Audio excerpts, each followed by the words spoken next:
સ્થાનિક સ્વરાજ્યની ચૂંટણી જાહેર થઈ ચૂકી છે, ત્યારે કચ્છની 2 નગરપાલિકા અને તાલુકા પંચાયતની 3 બેઠક માટે ભાજપ દ્વારા સેન્સ પ્રક્રિયા હાથ ધરાઈ હતી,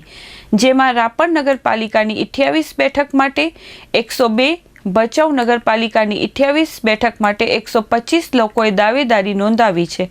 આગામી 16મી ફેબ્રુઆરીના દિવસે કચ્છની રાપર અને ભચાઉ નગરપાલિકા તેમજ તાલુકા પંચાયતની 3 બેઠક માટે સામાન્ય મતદાન યોજાવા જઈ રહ્યું છે, ત્યારે ભાજપ દ્વારા તમામ સંભવિત દાવેદારોને સાંભળવા માટે સેન્સ પ્રક્રિયા યોજાઈ હતી, જેમાં નિરીક્ષકો તરીકે પૂર્વ સાંસદ જે.સી. ચૌહાણ, પૂર્વ જિલ્લા મંત્રી ભરતસિંહ ભટ્ટેસરિયા, પૂર્વ જિલ્લા પ્રભારી રેખાબેન ચૌધરીએ બેઠકનો દોર આરંભીને ઉમેદવારોને સાંભળ્યા હતા।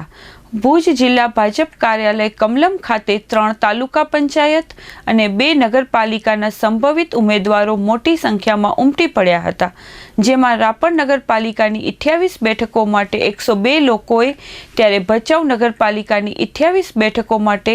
125 જેટલા લોકોએ દાવેદારી નોંધાવી હતી।